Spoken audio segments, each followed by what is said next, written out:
Where to?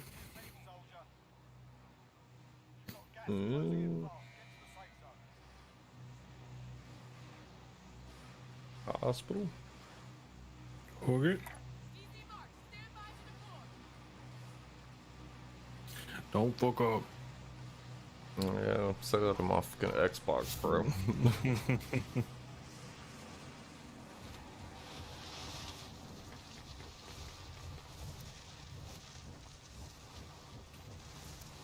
There's a lot of people up there, Robbie Bale. Bailed to bailed.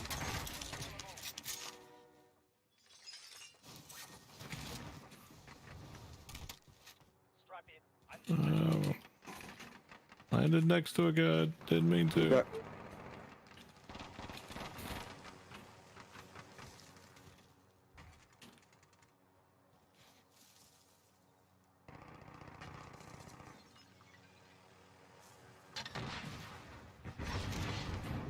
Oh, no. I'm down.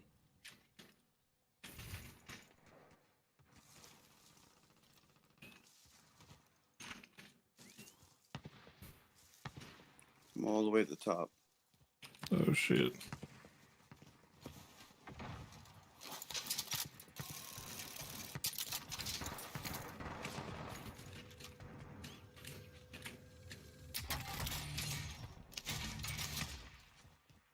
This one you might get to me. Ah, I'm god fine. damn it. Didn't have time to reload. Shit, that's a hot drop. Yeah, it was.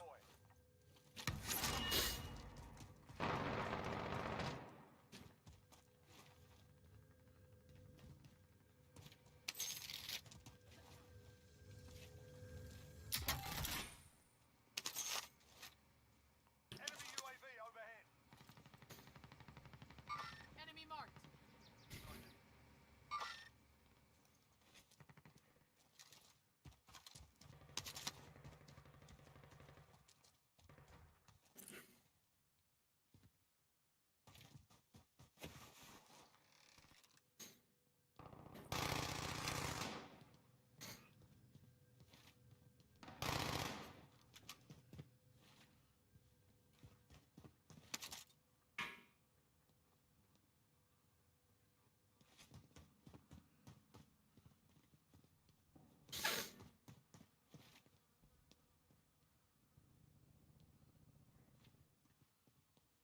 Enemy UAV overhead.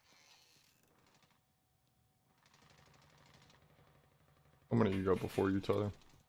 I'm fighting now. AT mine set. Teammate has been cleared for redeployment.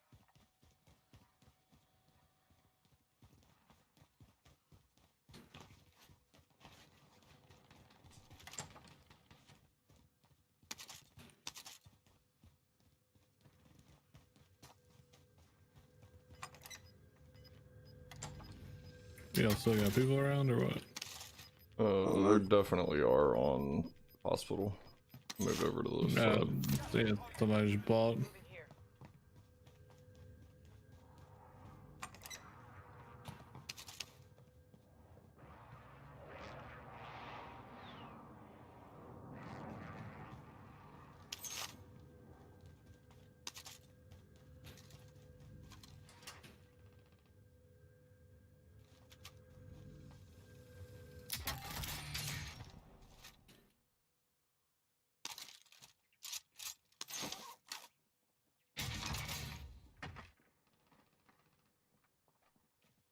I know where they're at.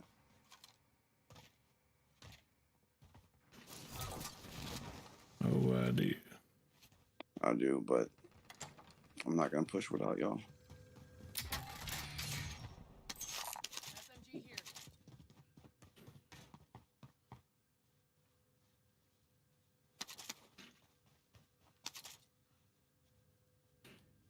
Field upgrade here. There you go. Someone take this launcher. Perfect.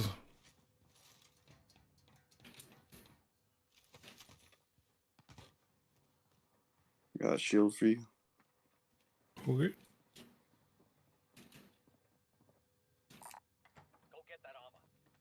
Got cash for a loadout if y'all wanna give me eyeballs on the buy station. Truck coming up. Truck. Going to buy, going to buy.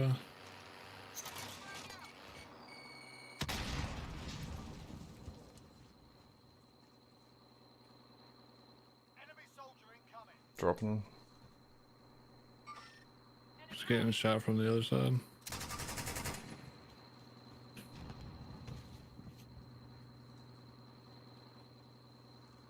Where'd truck driver go? Did you I kill him? have no idea. No. He's probably right inside. You want the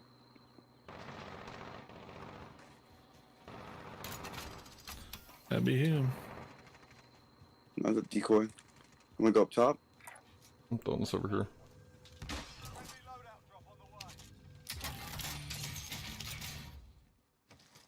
Oh my god. Did that seriously land up there? Okay. Nah, you're good, you're good. Jesus. I was about to be so sad.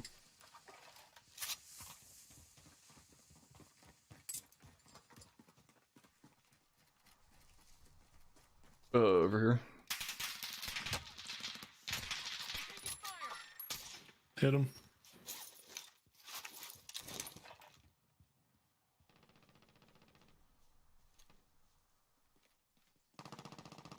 Fighting somebody else. Oh, he's fighting Robbie. Never mind. One down behind the door. There's definitely more than one over there. Yeah.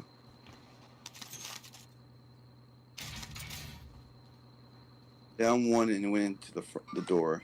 Eyes up. Enemies have been through here.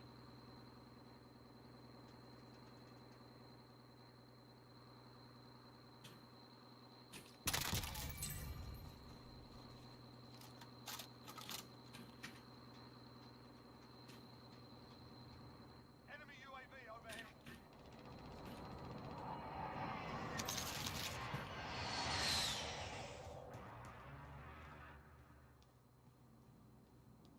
Careful over there, just by yourself. Yeah, I'm good. Found some ammo.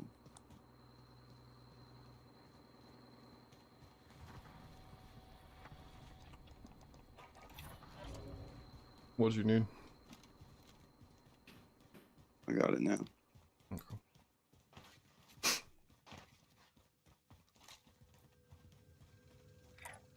Move on my waypoint. Got some there. Loadout drop on the way. One other with others. That'd be that truck.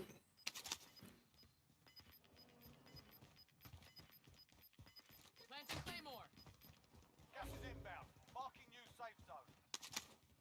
Truck coming.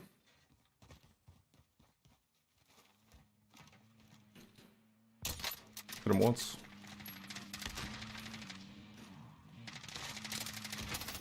Found him. Got the driver. Taking fire. Found him.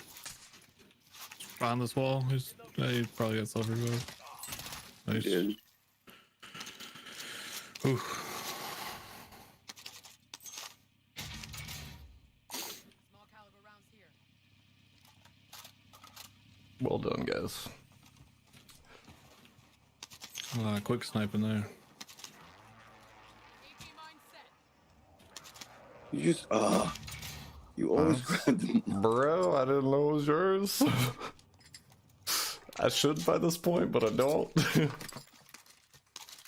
Yeah, I'm one of the few that still carries it. Go get that armor. Or only carries it.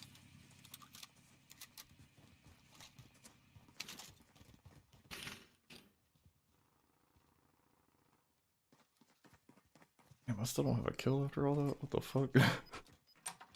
Yeah, I think I got all three of those. Nice. Gas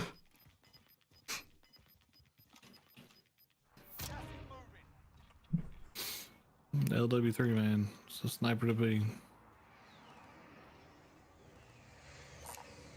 get that I armor. don't know why I just tagged that because we're all full.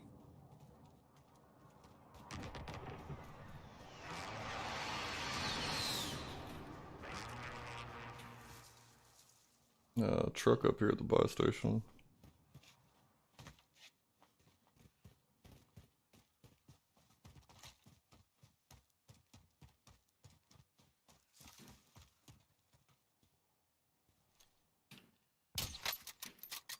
Got one. They're targeting me.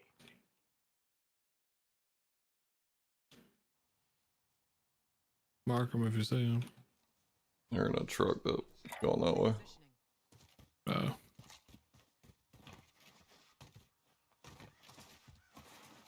We don't even know white.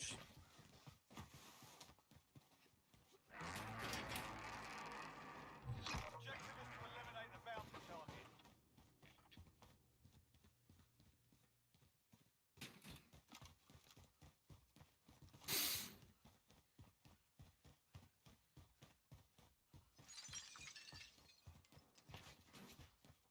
Enemy UAV overhead.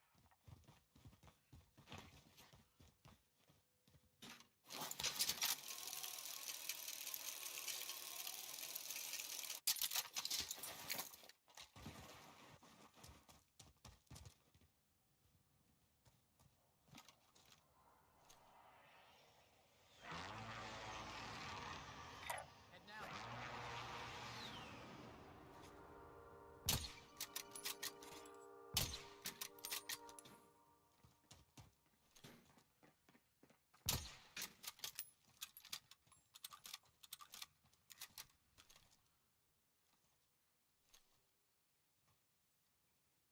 Heading out.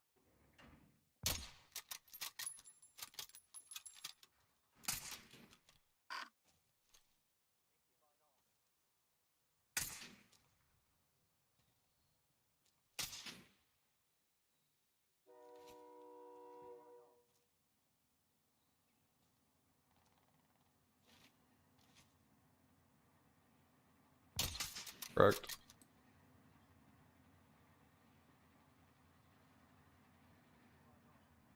One to the left.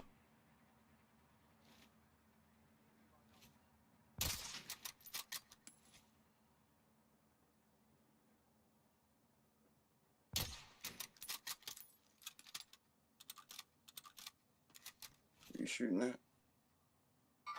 Oh, I see him. Enemy mark. Got nothing for that. Target is down. Well done.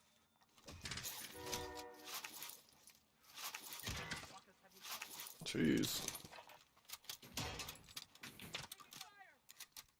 Enemy UAV overhead. Found one.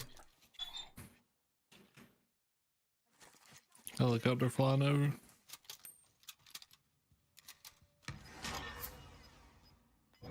tracked by an enemy team. Stay sharp.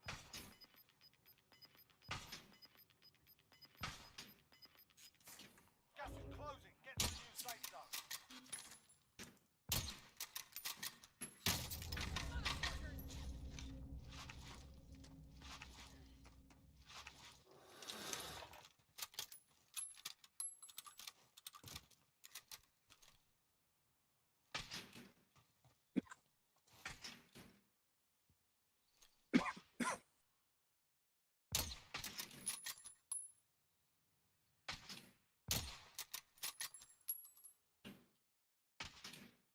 Downed one.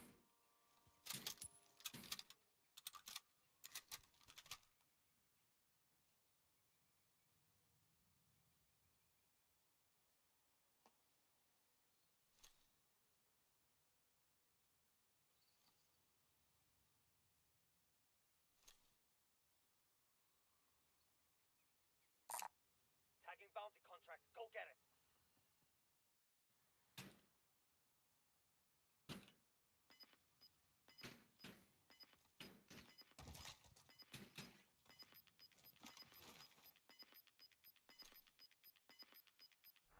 Got gas moving in. Objective is to eliminate the bounty target. Yeah, you fuck out, dude. Buy station.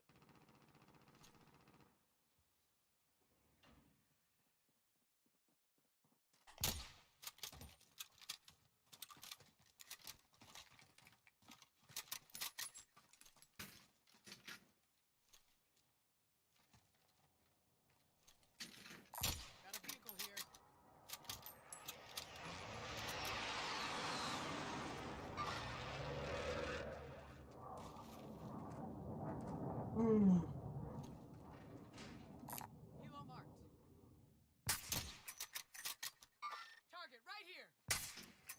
Got a random assist. Nice.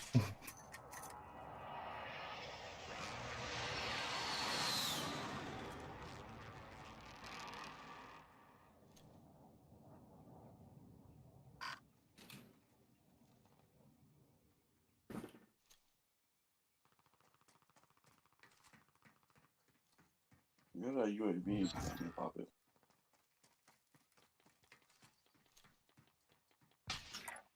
Destination marked.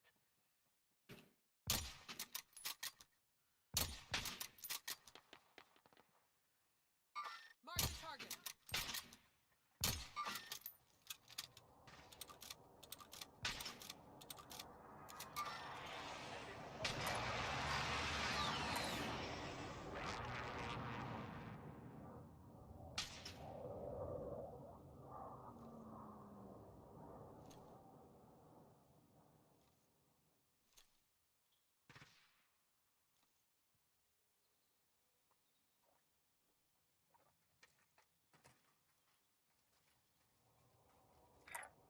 Marking Guys gonna be coming around the. Mark the target.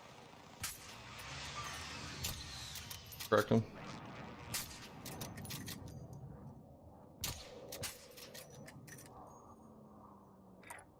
Move on my waypoint. Enemy marked. Bounties coming. Yeah, I probably should watch her back for that one. Enemy patrol. There he is.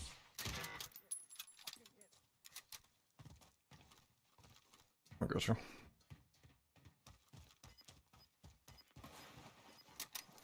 Don't worry, you'll make it.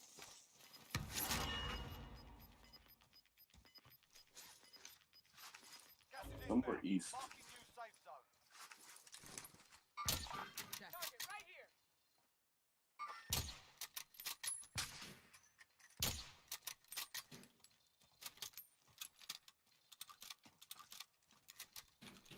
Time's up. Objective failed.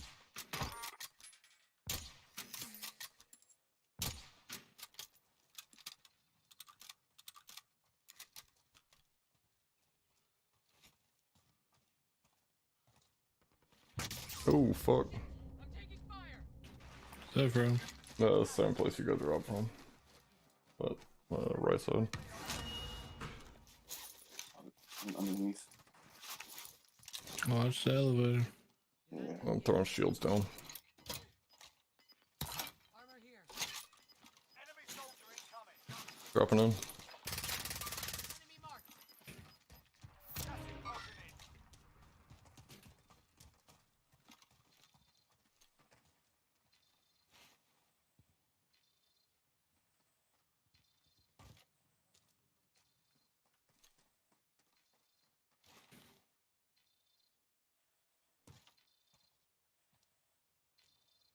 About 113 meters away, east.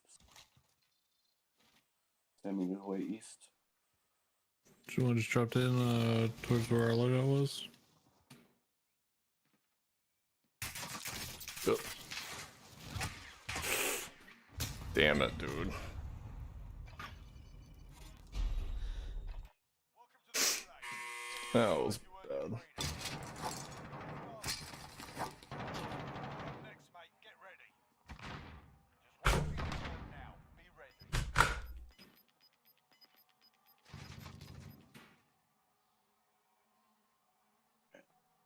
I'm gonna stay up here because I got mines watching each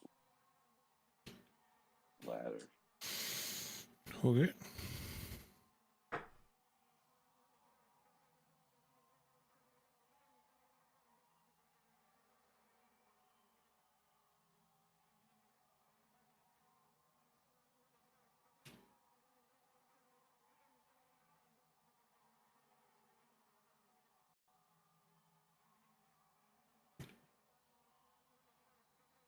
Listen up, soldier. Win here and you return to the front line. And If you still, lose, you're done. Sort 'em out or let me know when you're about to capture shoot. I'll shoot with you. Down him. Yeah. Finish them. Yep. Gulag locked down. Area's clear. I think somebody's over here on this roof. But I could have been wrong. Friendly loadout drop on the way. There's a shit ton of boxes all around us. Maybe like 15 of them. Those two, nobody's gonna get. Oh, the 3 right here. They're all right here.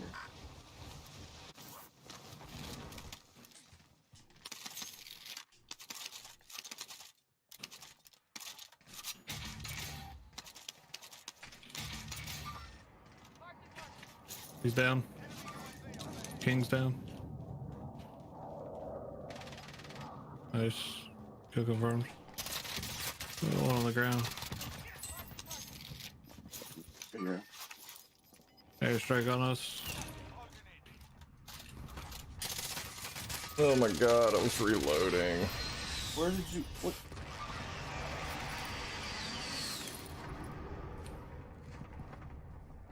Oh no! I Dude didn't down. even Yeah, drop. there you go.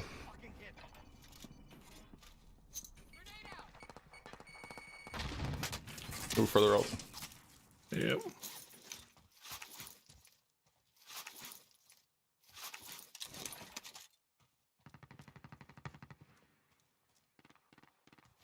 Third most. Oh no! 5th.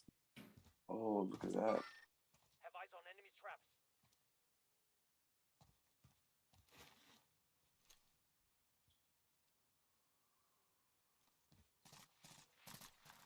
Oof.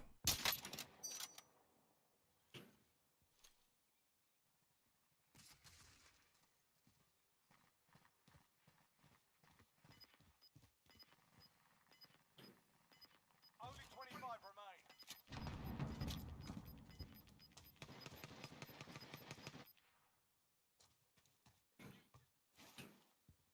Oof.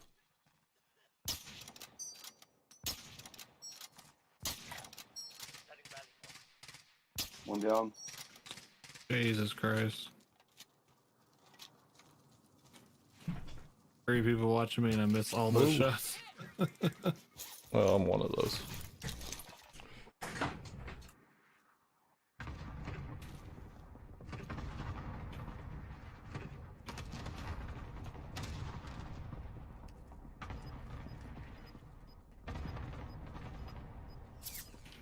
Ooh, Gotta move.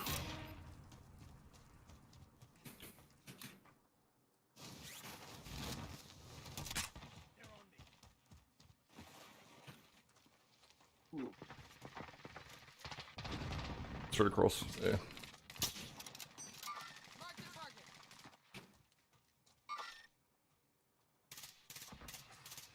Downed them. Whoa, Oh, right here, fuck, man. dude. There's this guy just camping in the corner. That's cool. Yep, he's just literally just camping there. You look over, you should be able to nail him.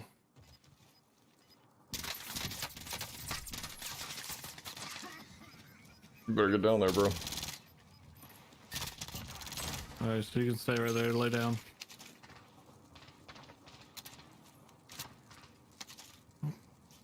Grab that gas mask too. Nice, nice. You got 15 seconds, so just calm down and work it out. That guy's gonna be your biggest problem, probably.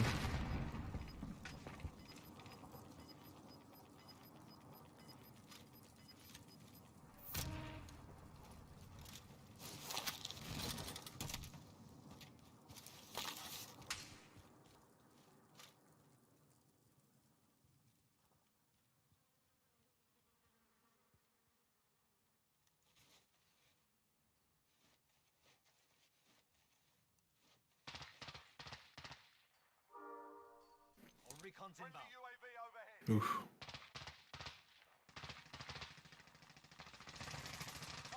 On the roof, yep. Yeah, I was gonna say that better kill him. Watch that back guy, make sure he didn't hop the wall on you.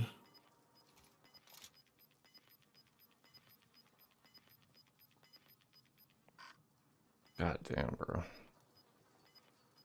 Trying to Dead silence. There's still 6 people other than you.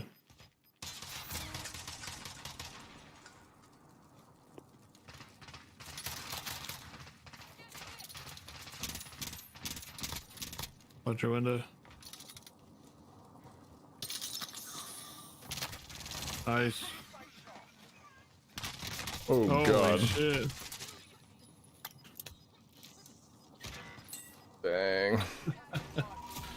That was the only full team left. Yeah. Good effort. Till later. Gotta go to bed. Yeah, I'm out too. Peace. Later.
Oh.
There is a spot in central London that is euphemistically referred to as Tyburn Tree. Starting in the 1100s and proceeding for about 600 years, Tyburn is one of the places where criminals in Britain were hanged. Hanging was considered a particularly shameful way to die and was reserved for men of the lower classes. Gentlemen preferred to be decapitated, and as for ladies, we were burned at the stake, which was considered more merciful because it avoided exposing the body. Because yeah, that's the thing I was really worried about at my public execution. In the 18th century, the site was moved elsewhere. In the late 19th century, we started executing people inside prisons, but Britain's final hanging wasn't until 1964, on the 13th of August at 8 o'clock in the morning. Which seems extra cruel to me. I mean, if I was going to be hanged, I would at least want to lie in first. Capital punishment is an absolute philosophy 101 classic that people have been asking me to do an episode on since I started this show. And following the George Floyd uprising of last year, the topic of police and prison abolition has been thrust into the spotlight too. So since Britain has already abolished part of our prison system, the part that used to hang people, I thought it might be fun to take a look at the discussions people were having then and the discussions people are having now and see if there's any overlap. I also thought it might be fun to look at the actual history and see whether the ideas that philosophers had about capital punishment match the ideas that politicians and members of the public did. And when I say members of the public, I include myself, because by researching this video, I learned some things that kind of surprised me.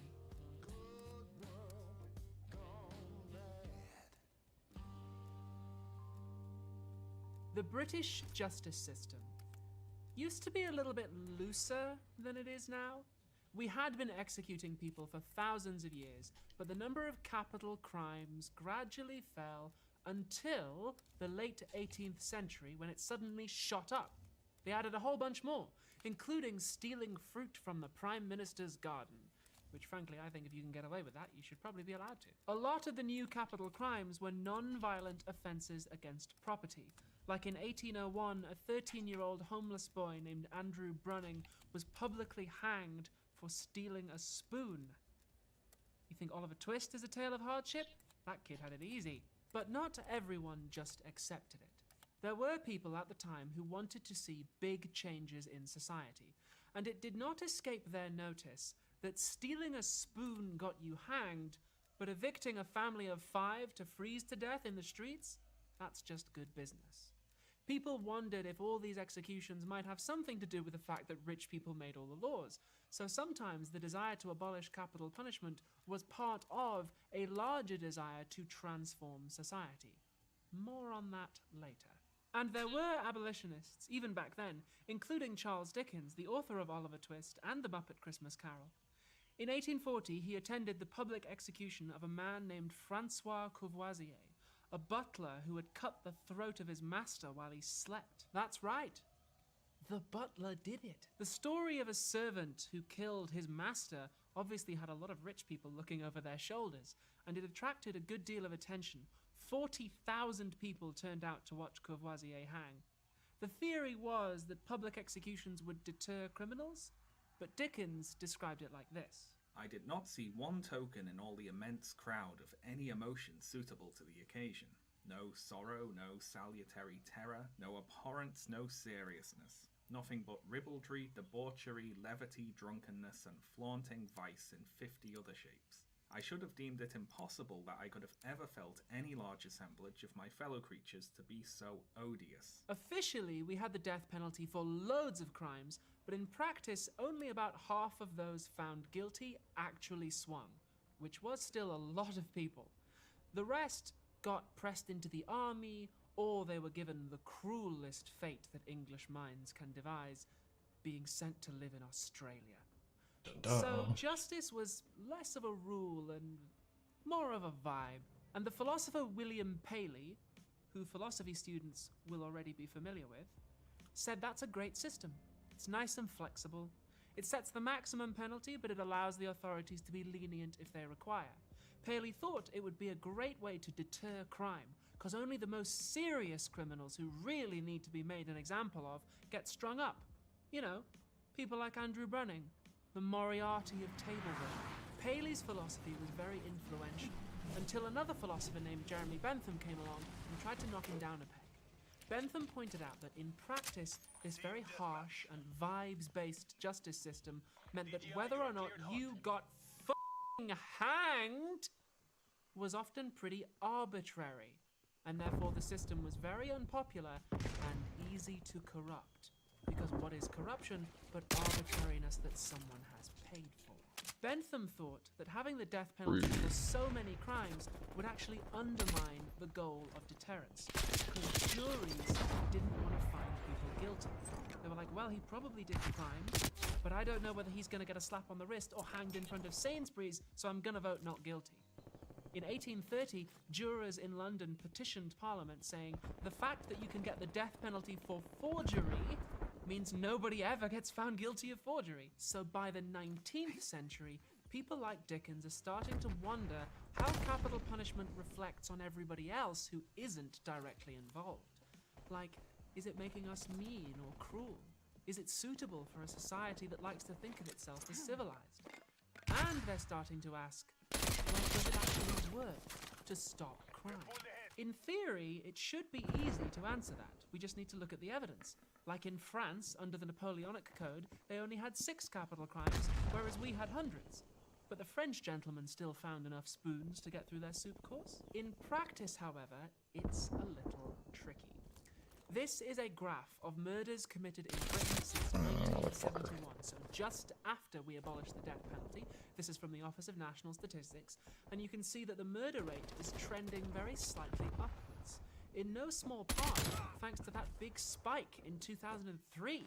What the hell was going on there? Was there some kind of rage gas released into the streets or something? Well, in fact, that spike is largely the work of one man, Dr. Harold Shipman, a serial killer who murdered approximately 250 people over a period of decades. He was convicted in 2000, and this graph includes 173 of his murders. Why only 173, I don't know. And they're included in 2003, despite the fact that he didn't kill anybody that year.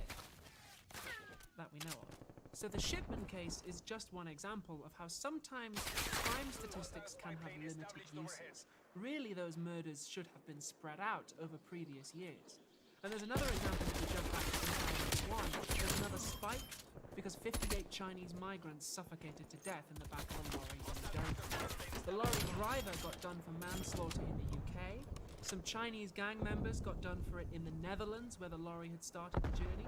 But do you count that as a crime being committed here, or in the Netherlands, or in China, or all three? The point is, even when you've got the evidence, it can be hard to know how to interpret it. Even right up until abolition, people were still arguing about whether capital punishment works. There was always room for them to go, you know, I think we can look at the evidence the other way. So the public debate and the practical steps to abolition ended up hinging on other questions. And one of those questions, which Bentham and Paley both kind of shied away from, is, do some people deserve to die? In 2011, Werner Herzog released a documentary called Into the Abyss, about a man named Michael Perry, who at the time was on death row for murder in Texas and who was in fact executed before the film's release. In addition to interviews with Perry himself, it features interviews with the families of his victims, people who knew him, and some of the staff who work on death row.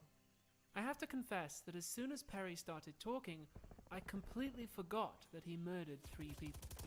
He comes across as a bit energized and slightly off-kilter in that way that a lot of Americans do, but basically normal?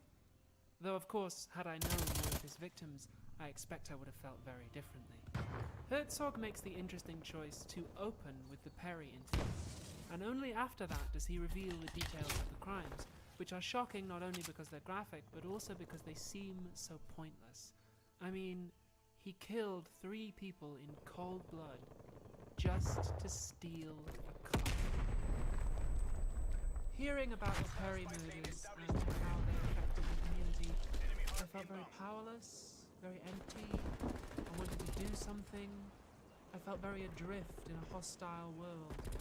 But that's Werner Herzog for you. He can find a way to make even the most banal things seem horrifying.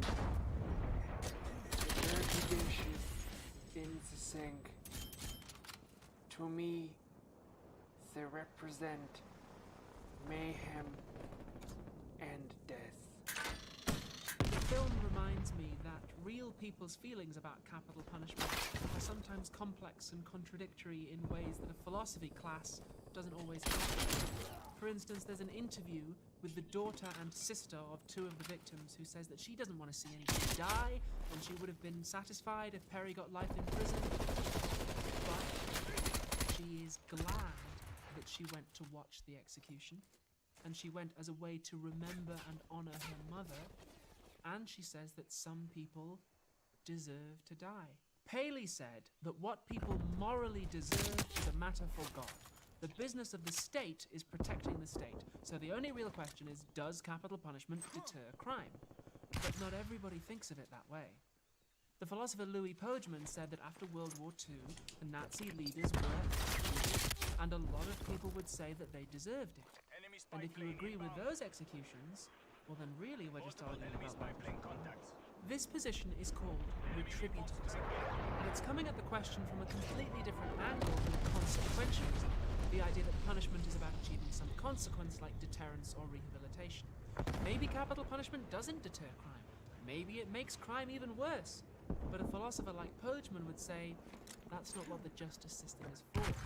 The point is that you have done something bad, and you deserve to be punished. People are going to clip that out of context, aren't they? It's very easy to dismiss this as bloodthirsty or vengeful, but I think it poses some interesting philosophical challenges. For instance, if punishing criminals is just about deterring crime, then why don't we punish innocent people? We could probably deter crime by finding an innocent person, framing them, and giving them a very harsh punishment, but we try not to do that. The retributivist can say, well, because they don't deserve it. But if you're a consequentialist, you have to come up with some explanation that doesn't involve that. Retributivism has often been associated with people being tough on crime, but it needn't be. You could make a retributivist case for improving prison conditions or letting people out sooner on the grounds that this is cruel, they don't deserve it. My country, and several others, sometimes imprisons people without trial in facilities that we euphemistically call immigration removal centers.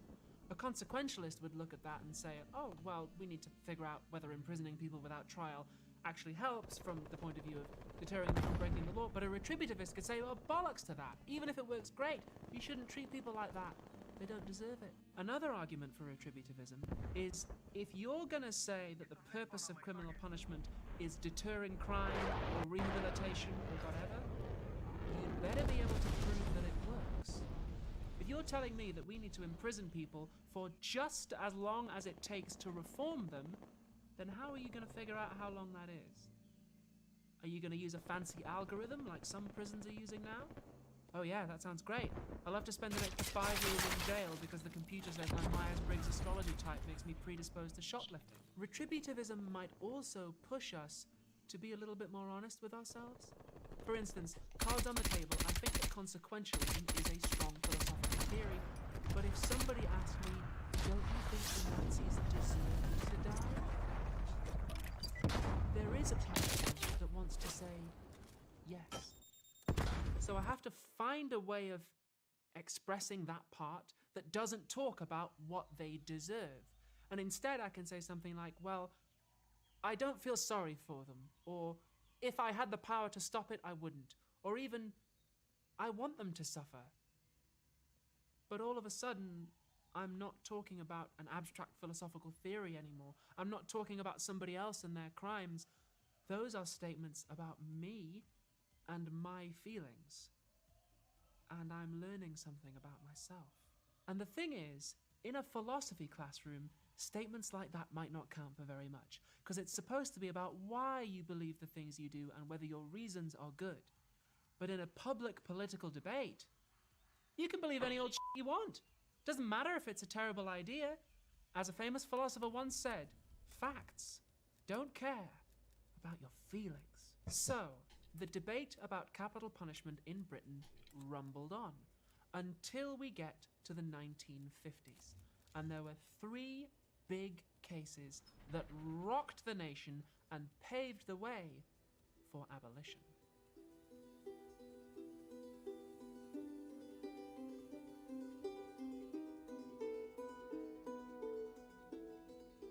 In 1952, 2 young men called Chris Craig and Derek Bentley were caught red-handed trying to break into a warehouse in London.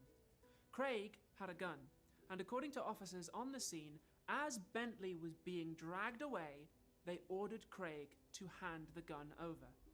Bentley, as he's being manhandled out of there, shouts, "Let him have it, Chris!" At which point, Craig opened fire, and in the ensuing shootout, killed PC Sidney Miles. The prosecution argued that by saying, "Let him have it," Bentley was inciting Craig to fire. And under the law at the time, that meant Bentley was also guilty of murder. For his part, Bentley denied ever having said that, Craig denied ever having heard that, and the defense said even if he did say it, you can't prove he meant let him have it as in shoot him, not let him have it as in yes, give him the gun. Craig was 16, so he couldn't be hanged. We stopped executing children in 1933, R.I.P. Andrew Brunning. But Bentley was 19. There were protests, there were petitions, there was some question as to whether or not he was mentally capable, but in 1953, by the 1950s, the number of capital crimes had been chipped away at. You could steal spoons without fear. In theory, we still had treason and piracy, because Britain hates it when people are cool, but murder was the only crime that anybody actually swung for. And the Bentley case raised the practical problem: how do you define murder? Bentley didn't pull the trigger, and he didn't intend for PC Miles to die, but he was still found guilty. The fact that he didn't pull the trigger is maybe not as important. Presumably we would still think that somebody who hires a hitman is responsible for murder, even if their hands are clean. The deal breaker was the intention. At the time under British law, we had something called constructive malice, which sounds like a Dark Souls boss, but means that if you commit a crime, like armed robbery of a warehouse, and in the course of that crime you kill somebody, your criminal intent gets transferred to the killing. That rule has since been abolished, so the practical definition of murder has actually changed in a way that might seem very small, but would have saved Bentley's life. The philosophical problem that we're bumping up against here is that crimes, even murder, vary in culpability. All murders are bad, some are worse than others. But you can't execute somebody a little bit. Philosophers would say that the punishment is disproportionate, which doesn't necessarily mean that it's too harsh. It just means that it literally does not vary in proportion to the crime. Something else that motivated a lot of people was the fact that Bentley was 19. Even if you've done a terrible thing, most people don't love the idea of a teenager being executed. Some people suggested the minimum age should be raised to 21, but the counter-arguments were, A, a lot of horrible crimes are committed by younger people. Michael Perry was only 19. And B, why 21 and not 22 or 20 or 25? Wherever you put it, it seems arbitrary. Once you start chipping away at the death penalty, it becomes harder to justify having it at all.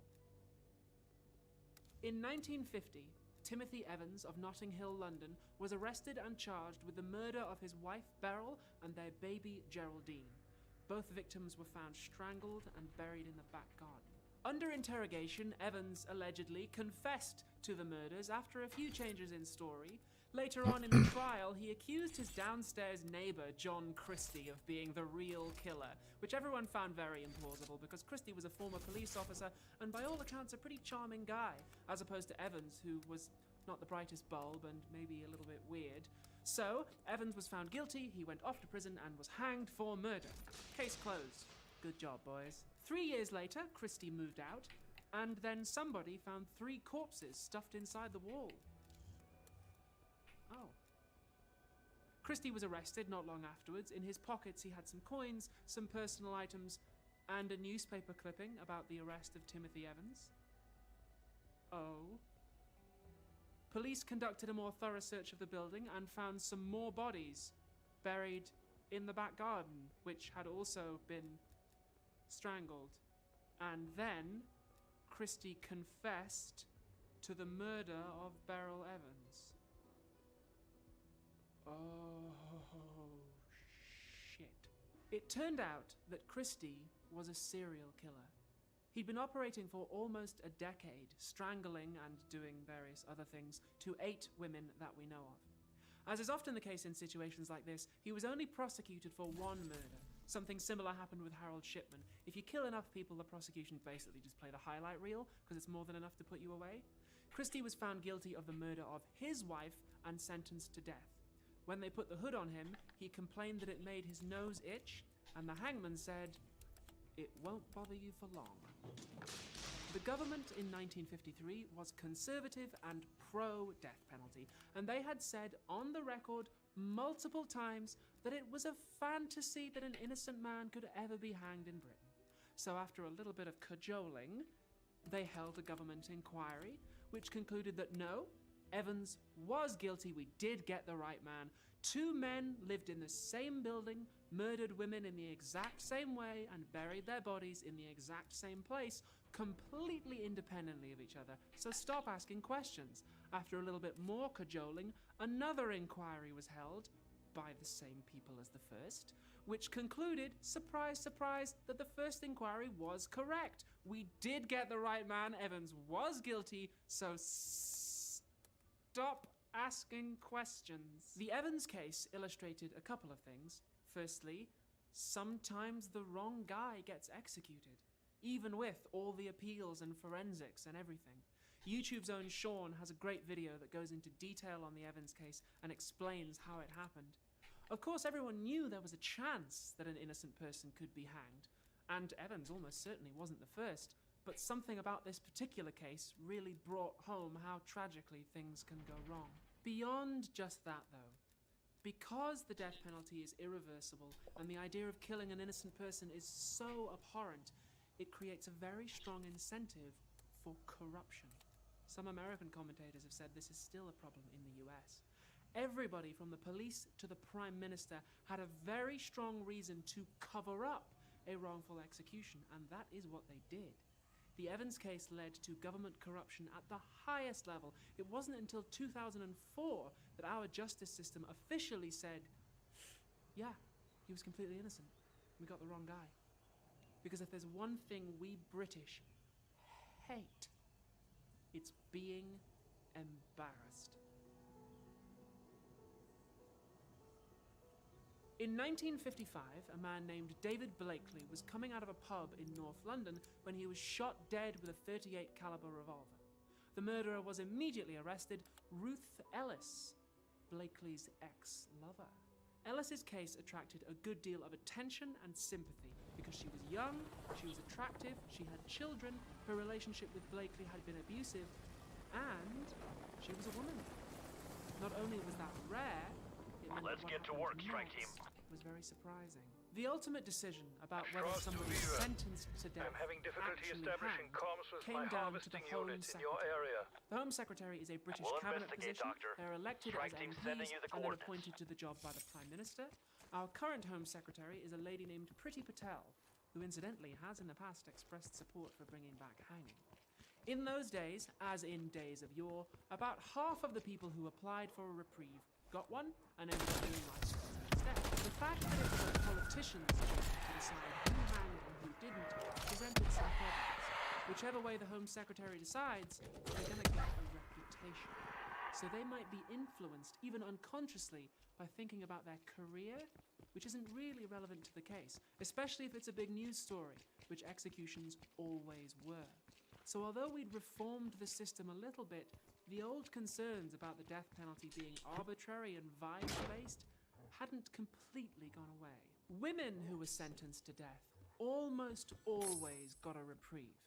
Maybe that's because we tend to commit different sorts of crimes, but some people do feel that executing a woman is just somehow worse. In the Werner Herzog documentary, he talks to the former captain of a death house in Texas who had performed hundreds of executions and tried to always be professional and get the job done. But he says the first time he had to execute a woman, Carla Faye, in 1998, he fell apart. Afterwards, he was shaking and crying, having flashbacks, and he couldn't do any more of them. Something about having to execute a woman just impacted him differently. Similarly, in Britain in 1928, we hanged a woman named Edith Thompson for murder. And in addition to the fact that she was, by modern definitions, innocent, it apparently did not go well.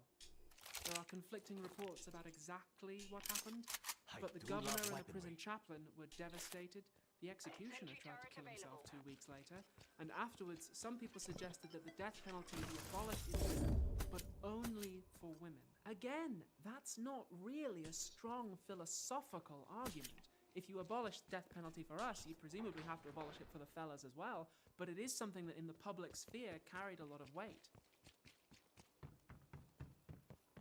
Now I'm picturing some kind of dark British future in which we bring back hanging, and a transphobe complains that she has to share a scaffold with me. And the slogan would be, "Women can be hanged, but they cannot be hung." To everyone's surprise, though, Ruth Ellis was denied. And in July of 1955, there was a large protest outside the prison during which people chanted, "Evans, Bentley, Ellis." Which highlights another practical problem with the death penalty. It tends to attract large protests that cost resources to manage. That's actually why they made you get up so early. Everybody already knew Rid myself of that one. but Ruth Ellis definitely murdered David Blakely. Carla Faye murdered 2 people with a pickaxe. Despite that, in their cases, people start to go, well, maybe the government shouldn't be executed, even if they are. Teachers from a nearby school said that the impact of the execution on the children was very disturbing. They had similar concerns to Charles Dickens about the effect that executions had on everyone else who wasn't directly involved, writing, "Not only was Ruth Ellis hanged today, but hundreds of children were a little corrupted." So, at this point, it's been a rough few years for the British justice system. We've had a teenager hanged who didn't pull the trigger, we've had an innocent man hanged who didn't do anything, and we've had a woman hanged who was definitely guilty, but it made a lot of people very uncomfortable. And there were a bunch of other cock-ups that I didn't even mention. It seemed like the time for abolition had come, but the government was still officially opposed to it. So after a lot of pissing about in Parliament, they eventually passed the 1957 Homicide Act, which limited the number of capital crimes and fiddled with the definition of murder a little bit, but didn't abolish. The Homicide Act was, in parliamentary language, dog shit. It was a political compromise rather than a well-thought-out set of ideas. So it had a bunch of weird loopholes. Get out of my like, fucking way. if you murder someone whilst robbing them, well, you hang for that. But if you murder someone whilst robbing them but they don't have any money on them, well, you don't hang for that. If you rape somebody and kill them so there's no witness, you don't hang for that. But if you kill somebody with a longbow whilst you're standing on the border of a county and it's Tuesday and you do it with like through your legs with one eye like that, it did bring the number of executions down, But people still got hanged, and now it was even more controversial because the whole enterprise just seemed arbitrary. This is something some American commentators have noted too. In the US, some states still execute, some don't. Even in the ones that do, some counties are a lot more likely to use the death penalty than others, so the difference between life and death can come down to whether or not you commit your murders here or at the end of the road. British historians Brian Block and John Hostetler say, "It was becoming apparent to many people who were interested in the subject that the more the problem was analysed, the sillier the solutions became." And I love that quote. I think they should write that above the door of every philosophy department in the world. The Homicide Act was clearly not up to scratch, but it still took a general election and a change of government before we finally abolished the death penalty in 1969. If anyone finds this, Nice. get some payback for it, would you? So, to sum up, Find the ones who did the this. big philosophical want them and all practical dead. questions that led to the death penalty being abolished in Britain were that it occasionally punished innocent people. It was disproportionate, the actual application of it seemed arbitrary, people worried that it wasn't good for society generally, and at the very least, it wasn't clear that it actually worked to deter crime at all, never mind enough to outweigh all the other problems. All of these issues kind of overlapped in a way that they never do in philosophy class, but they do in real life. So, here's a bit of a peek behind the curtain. I used to think that prison abolition was this really out there idea, really wild. And then I actually read some of the philosophy and realized that practically prisons as we know them are a relatively modern invention. There were places where people were held on trial, but philosophers like Bentham had this dream that by imprisoning people for long periods of time, you'd give them a chance to reflect on what they'd done and maybe change. It was by no means applied evenly, and even from the start there were people who were like, that's never going to work. But Reformation was kind of the dream. In practice though, it can be a bit tricky. It used to be considered unbelievably cool to imprison somebody for longer than about 10 years. But like with the death penalty, sometimes people want to look tough on crime. So prison sentences have gotten longer and longer and longer, and the God question damn, of whether or bro. not they actually work is at the very least still on the table. Philosophers and prisoners and prison guards have pointed out that modern prisons are designed to reduce the threat that prisoners pose, and in the name of that they try to control them as much as possible. But the goal of controlling somebody is actually in tension with the goal of reforming them. We tell them to prepare to rejoin society, whilst making them adapt to a very brutal environment that is nothing like the rest of society. We tell them to develop the capacity to make better decisions, whilst taking almost all their decisions away. We tell them to learn and grow, whilst putting them in such stressful conditions that many become mentally unwell instead. The problem of arbitrariness hasn't necessarily gone away either. Some British prisoners have described our system as a postcode lottery. We don't have any nice prisons, but some of them are a lot worse than others. And because of things like there not being enough staff, you can end up doing longer, harder time than somebody who commits a similar offense. Again, love to do an extra 5 years in jail because the crimes algorithm said I was a Hufflepuff. Another potential fly in the soup is what philosophers call criminalization, the process by which people become criminals. And you might be thinking, well, the process by which people become criminals is they break the fucking law, surely. But what I mean is, if you have a high status job and a bit of money and a drug problem, you're probably going to get away with it. Because people look the other way when you're the boss, you don't have to commit crimes to fund your habit, and you can afford private treatment if you want it. But if you work a minimum wage job and you have a drug problem, you might end up in jail. People break the law all the time. Criminalization is about who actually gets nicked.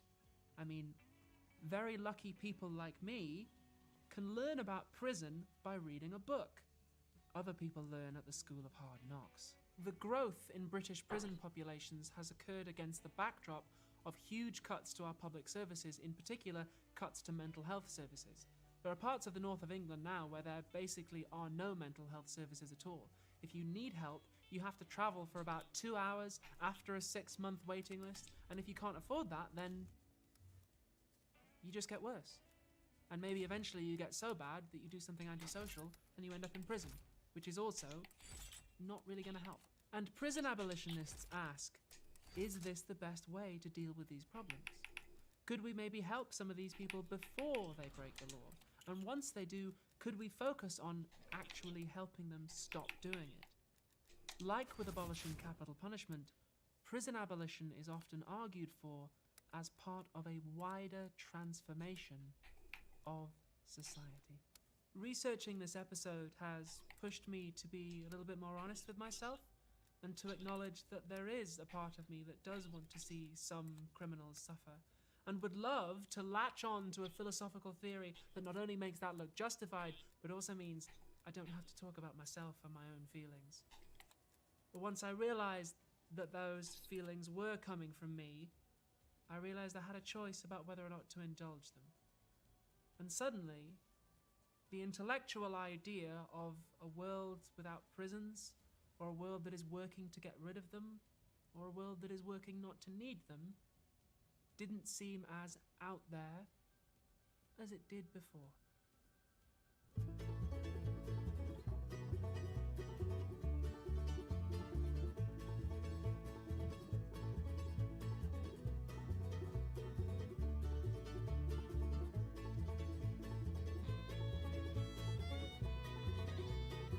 That was good. I enjoyed that.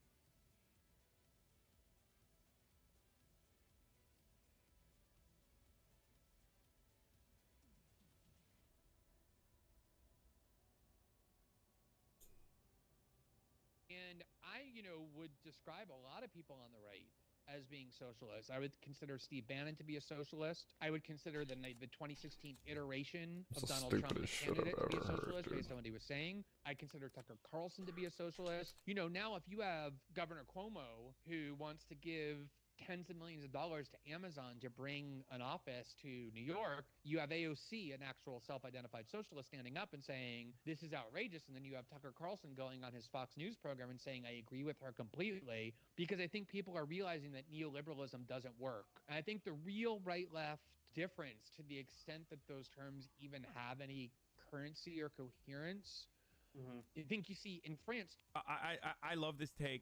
Because as conservatives often do, Glenn Greenwald is operating like a conservative here and literally defeating the purpose, like destroying the argument that he is concocting in the first 30 seconds with the last 30 seconds of the same argument, like the same sentence, by straight up saying, these words don't mean anything. Yeah, okay, man. You're right. They literally don't mean anything if you think that, Trump is a socialist or Tucker Carlson is a socialist, because every now and then he presents himself as a person who is against, like, big companies. I can't believe this. Listen, you don't have to be like a gigantic theory nerd to comprehend that Tucker Carlson is a gigantic grifter and has always been a libertarian, and a right-wing libertarian, not like a left libertarian, okay? Wild to me to assume that the warmongering Tucker Carlson, who now takes like a lighter stance on war now, somewhat isolationist, who still aggravates against minorities and whatnot, is considered a socialist because they want the American Volk, which would be like the WASPs, I guess, to maintain their grip of power and have a larger piece of the pie overall, while the main argument that Tucker Carlson is launching every night is literally doing racial agitprop against minorities. Tucker Carlson is a fake populist. He adopts left-wing economic populism sometimes, specifically to drive home his real agenda of WASP nationalism. And I know another person who used to do that. I've been saying this for years, but people don't listen to me. And I know that this is a big cliche, but it's Hitler. That's what Hitler did as well. And it's not like Hitler is known for his socialism. The person who sided with the corporations and was backed by the corporations and corporate funders and, privatized gigantic swaths of the German economy at the time in comparison to where it was, is not a fucking socialist because he still put forward the Autobahn contract Hitler wasn't known for his social democratic policies. He was known for his nationalism. Considering Tucker Carlson to be a socialist is really in line with what idiotic Dinesh D'Souza style Republicans say about how Nazis were actually socialists because that's in the name, despite the fact that they literally killed socialists, and they are not nationalists, even though that's also in the name. And there's no reason for why they're not actually nationalists, but they weren't. And a person that is saying this sort of stuff is so psychotic. I don't know what else to say here. What has happened because of neoliberals in positions of power in the global political arena adopting the aesthetics of progress by latching on to straight identity politics has created so many reactionary points of view within those who otherwise truly at some point had the best interests of the working class. There are so many people who just like despise identity politics or what they perceive to be identity politics because of the way that intersectional feminism and intersectionality in general has purposely avoided the conversation around class in mainstream media, and people have just lost their fucking minds. Instead of steering that ship in the right direction, they have decided to completely abandon it in its entirety and assume that a big part of being working class implies that you have to literally fucking shit on marginalized people.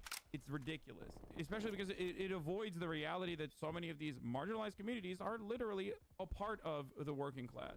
But the reality that a lot of people on the left don't want to recognize is that that kind of reactionary politics is actually very popular. It's very easy to say, these guys are fucking ridiculous.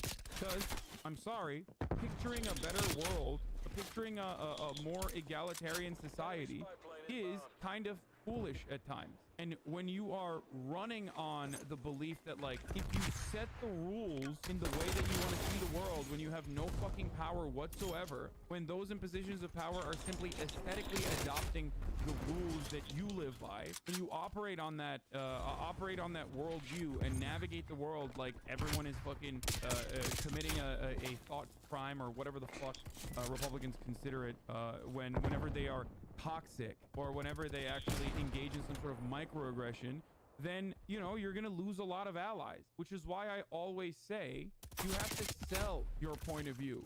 And the way you sell your point of view, the way you sell trans rights to everyone is by first hammering on the class point of view that impacts all or the largest group of individuals.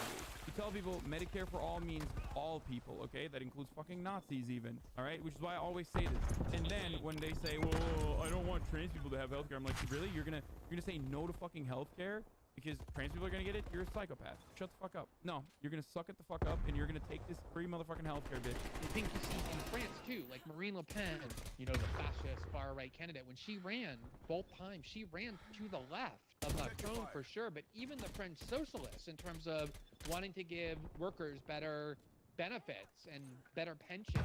So here's the thing I do not understand, right?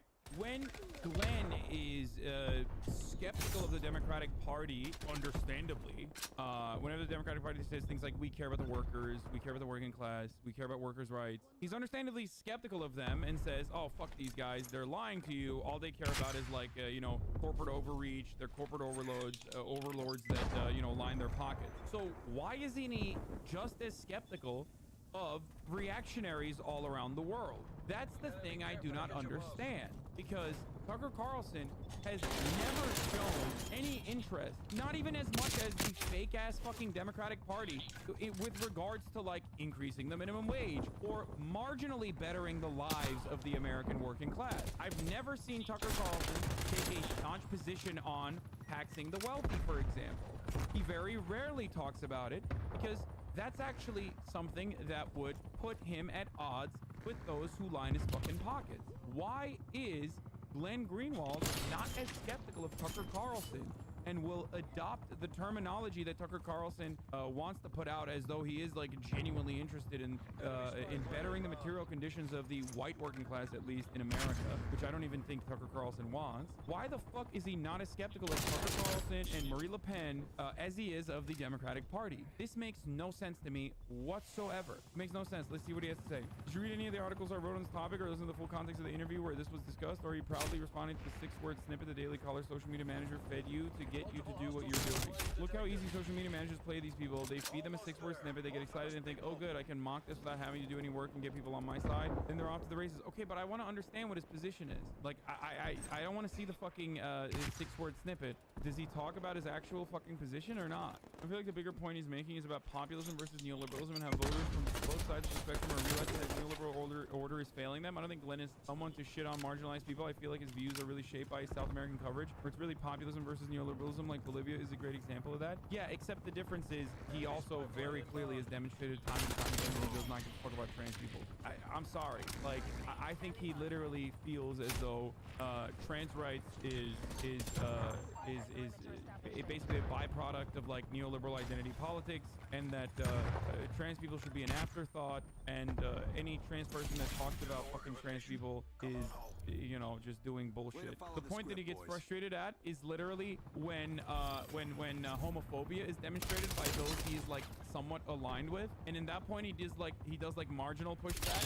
You see what I'm saying? He will do marginal pushback whenever homophobia is expressed in his like newfound audience, because he's fucking gay. So obviously he's gonna push back on homophobia.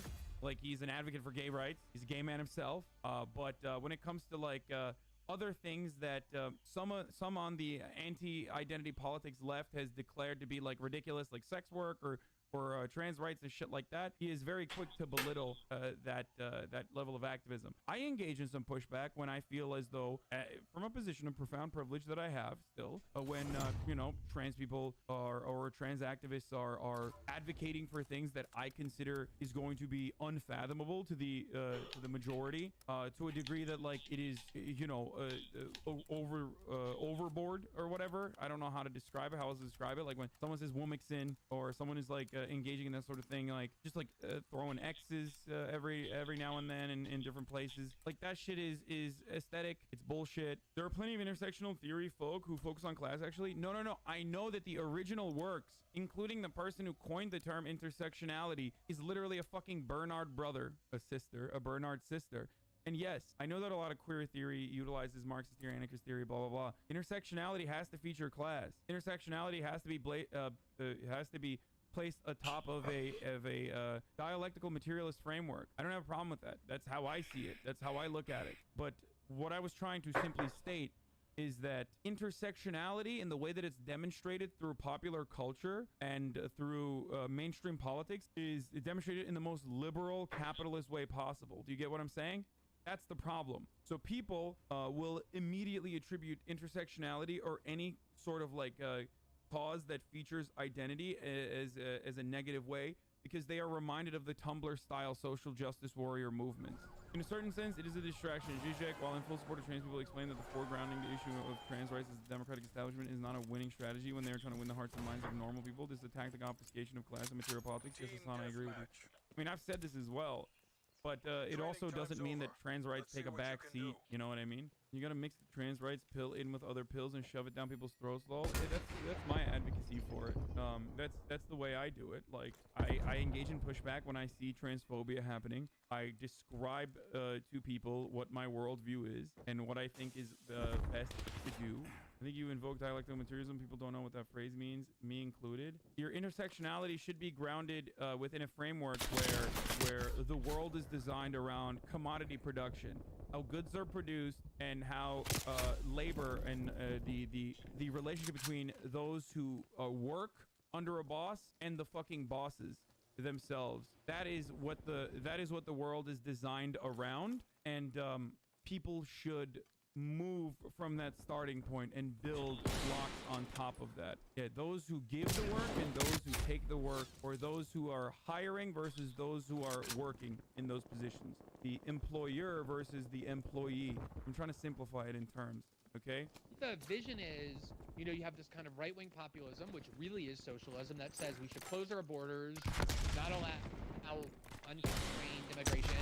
Yeah, that's just what Tucker Carlson wants. He just wants to close our borders and you know, not allow unconstrained. All right, someone send me the fucking long clip of this. I want to see the whole thing. I need to see the whole thing. This is so stupid. Yeah, socialism is when closed borders and doing immigration control. How long will it take for Hassan to finally lose respect? I mean, I have already. I've lost all of the chunks of respect that I had for Glenn Greenwald. It's just that ultimately, one day, I know that he is going to fucking still do some decent work down the line, and you all are gonna. I don't want you all to fucking be like, oh, well, he's a dumbass otherwise, so I'm not gonna take his work seriously. His coverage in Brazil is profoundly important against the Bolsonaro administration. His coverage in regards to, like, you know, NSA spying on both Americans and also foreign citizens, that is profoundly important. Okay, Boomer Girl has done more for leftists than Glenn, dude. Yeah, you guys are being unhinged if you think that. I'm sorry. You know, that's a great question. Oh my God. If Tucker Carlson and Donald Trump are socialists, then why the fuck is Bolsonaro not a socialist? After all, he certainly provided a major hurdle for economic relief to be given to the Brazilian people, but ultimately he gave a lot of money to the Brazilian people. He allowed a lot of money to be given to the Brazilian people. That's socialism, right? I'm a leftist, okay? A lot of people say I'm a grifter or whatever. Not a lot of people, but some people say I'm a grifter and I'm not a fucking real leftist or whatever. But what do I talk about? As an anti-capitalist, what the fuck have I been hammering as the most significant thing that is profoundly important for leftist causes, or even if it's marginally bettering the material conditions of the working class? What have I been talking about? Bessemer unionization efforts in Alabama and $15 minimum wage. These are the two most fucking significant, like, electoralist causes that we could talk about right now. Tucker Carlson, at a time when we should be talking about this, at a time when, like, leftists should be talking about this nonstop and screaming from the fucking rooftops, he's constantly talking about Dr. Seuss being banned by liberals or whatever the fuck. Why isn't he talking about unionization efforts? Why isn't he talking about how profoundly important unions are? Why isn't he talking about $15 minimum wage and the Republican and Democratic gridlock in Congress? Why is he constantly doing right-wing identity politics? Because he's not legit. He doesn't give a shit. And not allow this kind of transnational global corporatist elite to take everything for themselves under the guise of neoliberalism. We should distribute that more to workers, which is basically what Bernie Sanders was saying. Yeah. 10 years ago, Yes. the left in America, in the United States, was always anti-immigration. When I started writing about politics, open borders was considered to be a Koch brothers Chamber of Commerce plot that George W. Bush and Dick Cheney were pushing because it would help American businesses by increasing the flow of labor and driving down wages. And the left, unrestricted flow of migrant labor into the country won't drive down wages if we have strong labor protection. Okay, if we have strong regulatory protections for the working class. It is the lack of labor protections that create a two-tiered labor pool where there is a permanent underclass within the migrant community that American bosses and American business owners can constantly fucking use as a cudgel against the documented working class. Economies have the capacity to scale. Okay, there is no lump of labor and you know, immigrants are rushing to the bottom and stealing out all the fucking jobs. That's why you have unions. Okay, the real solution here is documenting immigrants rather than allowing them to stay undocumented or forcing them to stay undocumented and constantly pushing the fear that they will get fucking deported if they even act out or if they even want more wages, putting them in a position where they cannot demand all of the stolen wages from them. They cannot speak out against sexual harassment in the workplace because they have no protection from the government. They have no representation whatsoever because they are the permanent underclass. And when you have a gigantic labor pool of people who cannot speak out and are basically destined to a lifetime of wage slavery and horrific conditions in these factories, then why are you as a business owner ever going to improve the material conditions of the American working class? You can just tell the rest of the documented labor pool to fuck right off because there's always going to be a sea of talent coming in and replacing the other immigrants that you just fired and deported. Shutting down our borders is impossible to begin with, especially when we have oppressed the Latin American allies and neighboring states so tremendously and destroyed their way of life so tremendously that there is always going to be instability there unless we change our ways. There are always going to be people that want to come to the United States. The only way to stop immigration successfully is by helping these countries rather than continuously keeping them down and shutting off our borders, unless you are willing to kill all of the immigrants that come through the southern border. Like, that's just the reality, and it is slowly but surely reaching that level. There's only two ways to solve conflict. You either increase the pressure and implement deterrence measures in the same way that Donald Trump did, and there was a brutal honesty to what he was doing there, or you have to figure out the root cause of the problem and de-escalate. And we are not moving towards de-escalation. We are moving further and further towards escalating violence and the cruelty that we subject them. And when you started talking about politics in the 90s, it was pretty clear liberal versus conservative, what that meant. Those terms seem to be completely antiquated and outdated to describe today, right? On one side, as you said, I don't know if I'd call them socialists, but you certainly have populist nationalists. We can put the Bannon, Tucker on kind of that side. Why is the Daily Caller editor, Amit Malik, actually pushing for a smarter clarification on Glenn Greenwald's insane take? I mean, he is more correct. He's basically saying, like, they're national populists, as in, like, they're Nazis. He's literally saying the truth. Like, he's trying so desperately not to say they're nationalist socialists, okay? That's what he's trying to say by he's flipping it and saying they're just nationalist populists. And it doesn't fit neatly with Sanders. We can put him aside for a second, but very clearly on the other side of that, you have corporatists and globalists. And maybe that's what you're saying kind of synonymously for neoliberal. I just don't agree with that. I do agree that, like, populists, both on the left and right, position themselves against corporatists and those who are technocratic neoliberals. But throwing the fucking term around like globalist and nationalist in this way is just, I don't know, you're playing a little fast and loose with the definitions here, okay? Like the globalist corporatists, what, you think fucking CEOs, I mean, you think CEOs like care about humanity in the way that they are, in the way that globalism is supposed to care about humanity? Do you think nationalists care about their fucking nation, or do you think they care about what they believe their nation should look like and the ethnic homogeny of their nation? It's dumb as fuck to apply these sorts of terms. There is no like populist movement, and there should not be a populist movement that is aligned with actual fascists who consider themselves to be like WASP nationalists or whatever the fuck Tucker Carlson is, as though we have like unified goals.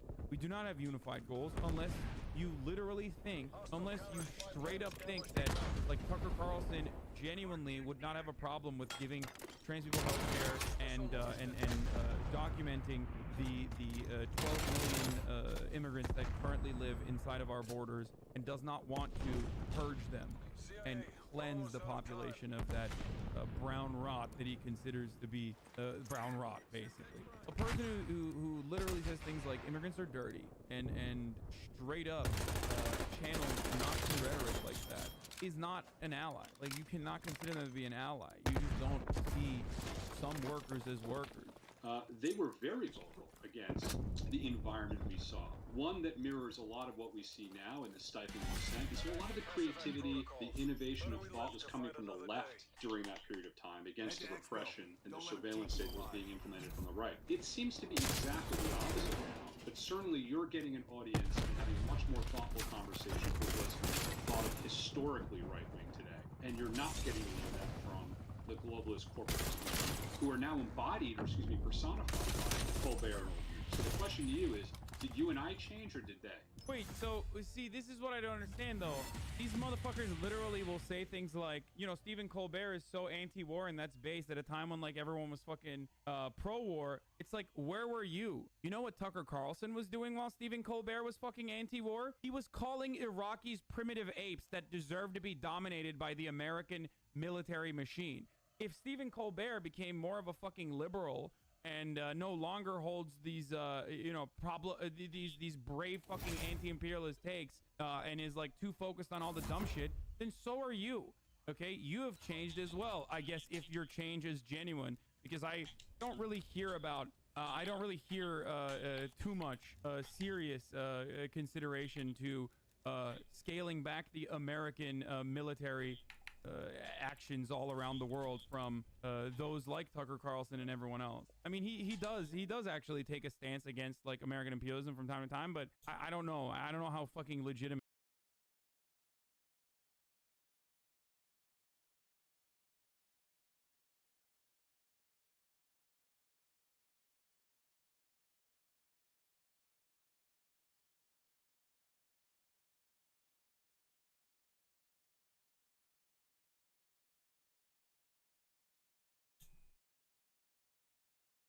Alex Jones had a leaked video where he was talking about how he wished he never met Donald Trump. Let's watch the fucking leaked video now. I'm so sick of fucking Donald Trump, man. God, I'm fucking sick of him.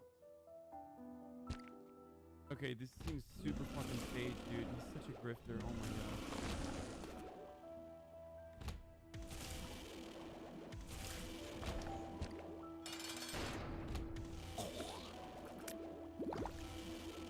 On February 2021, the Washington Post reported that federal investigators were probing the degree which Jones and other extremists may have influenced those who stormed the Capitol building. What probe do you need? Just watch the fucking Hasanabi broadcast where we literally listened to his speech the night before where he was talking about how we need to dethrone the blood-sucking vampires by violent means. Arm yourselves. The revolution is upon us. Like, what do you need? You actually fucking need like anything beyond the evidence?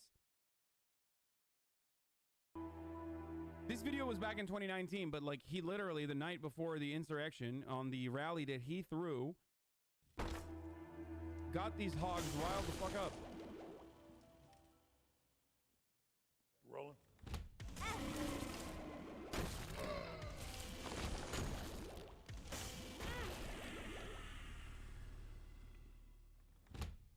How is this leaked if he's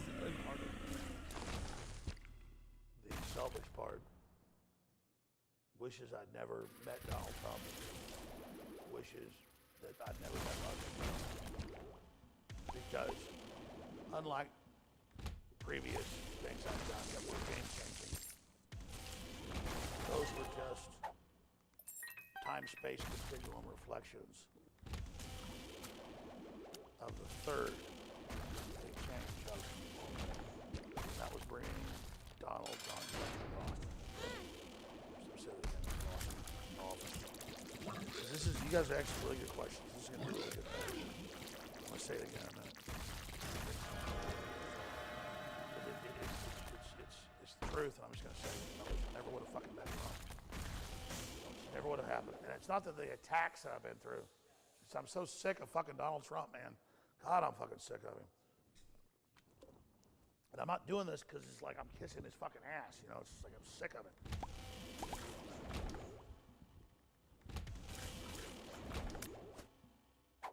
I think the interview is leaked, not an actual leaked video. Wait. It's called leaked? Like, what the fuck? I don't even understand what this is. Like, what do you...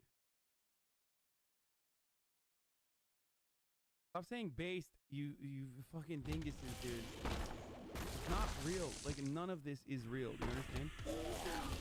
Like, Alex Jones is a charlatan and a grifter. He knows what he's doing. According to Kalen Robertson, filmmaker Jones hired to shoot propaganda film. You can't watch this. That produced this outtake. The conspiracy theorists' comments disparaging Trump are emblematic of a cynical business model. This footage contrasts starkly with Jones' public rhetoric about Trump. Jones' talk show InfoWars promoted and idealized Trump daily throughout both the 2016 presidential campaign and the former president's time in office.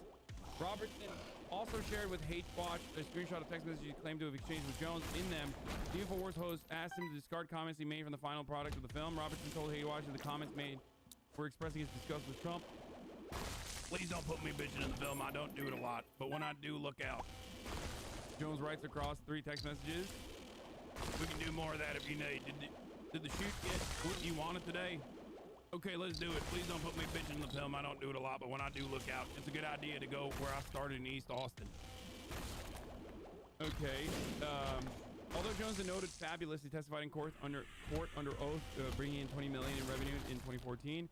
Robertson told Hate Watch that Paul Joseph wasn't a far internet performer Jones hired to produce content, who also appeared in the propaganda film. Allegedly told Robertson the Infowars founder paid him $16,000 per month for his work, or a salary of close to $200,000 annually. Christ.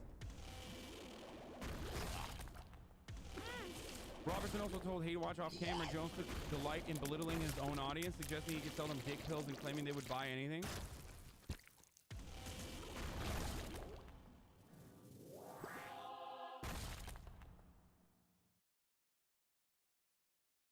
What? No, I don't care about some fucking random music producer idiot who's like, I made it with 10K, so why can't you? Guys, newsflash. Newsflash, guys. All of these guys are doing performance art, okay? That's it. They know how fucking stupid their audience is. I don't know why anyone like actually thought that this was like genuine, that he was like really this far gone. So I don't know what else to say. He knows what he's doing. Alex Jones doesn't care about most of the stuff he professes to. Robertson told Hate Watch over Skype and stuff in London. It just shows he doesn't care about anything he talks about. He doesn't like Trump, but then goes on camera talking about how Trump is the savior. Disavowed from the far right and told Hate Watch he's working to undo the damage he did while producing propaganda for extremists such as Jones. In August, he shared evidence with Hate Watch that One American News Network correspondent Jack Posobiec interviewed a white supremacist following a march in Warsaw, wherein participants, including neo-Nazis, allegedly chanted "White Poland."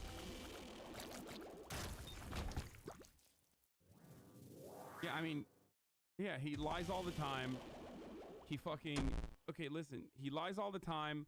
He has admitted in court that it's lies. I mean, it's like Tucker Carlson. The problem is no one knows. The problem is no one knows, and most people don't even care. That's the issue. Okay?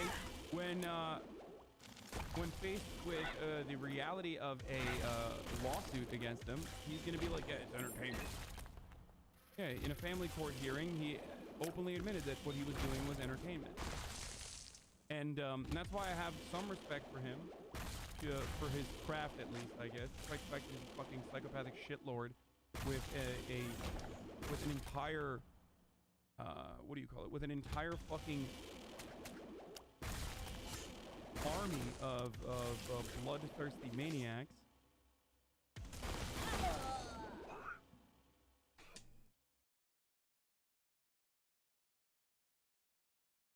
Trump and Melania secretly got COVID vaccinations according to USA Today. Wait, I thought the respect for Alex Jones, a horrendous take. Like, I've said this many times over. I wish everyone could appreciate Alex Jones in the same way that we do in this community. You know what I mean? Like, I wish that everyone could just look at Alex Jones and be able to laugh at the insane content that he creates. But unfortunately, because as Americans, we're so fucking stupid. We have no media literacy, and we have no actual solutions to the problems that we face, like systemic struggles that we face, that we don't even want to fucking admit half the time. That a psychopathic conspiracy theorist like Alex Jones is not seen as mere performance art, but instead like a pivotal leader in the conservative movement. And that is the problem.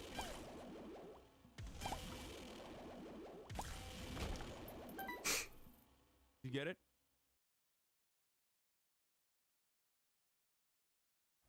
Because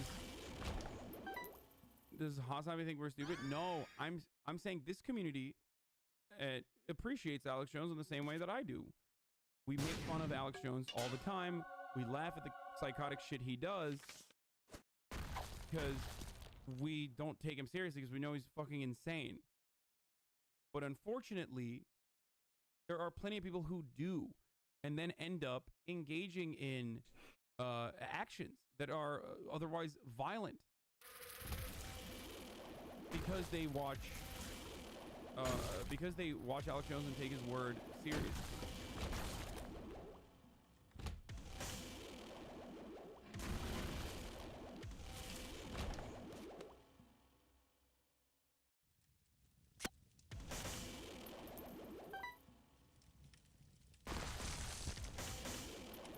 funny is like people that say Alex Jones is not funny or creative or entertaining are it's just like people that only want to watch TED Talks. The only media consumption that they can engage in is like TED Talk, okay, and like salivate over fucking Elon Musk or something. Like he brought like llamas into his fucking stage, like in his Austin campus. Like he's crazy. He dresses up like Pepe the Frog. You know what I mean? Like he's nuts.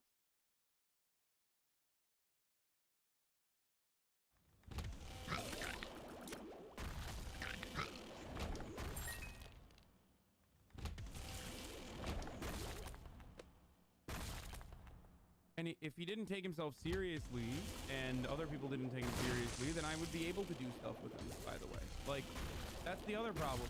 Like, his producers fucking reach out to me all the goddamn time and try to get me to do shit with them. And I refuse because I don't see the value in platforming someone who's already been deplatformed, who has like a massive list of stands and individuals that would fucking straight up murder me. So there is a content skull take here that would amnesia. Wait, what? Alex Jones is my ex-husband. Our daughter has decided to live with me because she doesn't want to live with Alex. Today Alex buzzed our home in a helicopter. I can only imagine how terrifying this was for her. Just listen.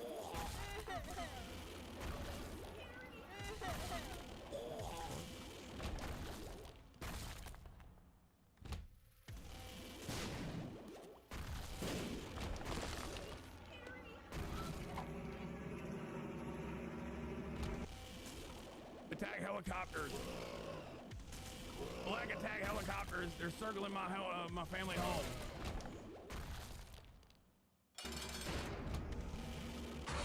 Meanwhile, he has at least 3 luxury homes. He can afford to spend his afternoon flying over my home in a helicopter. This is the video Alex sent our daughter.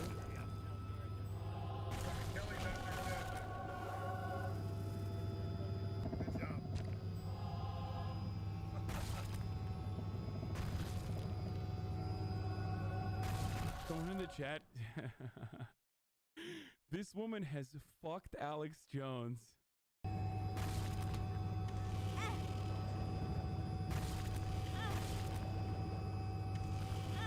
That's good, great job.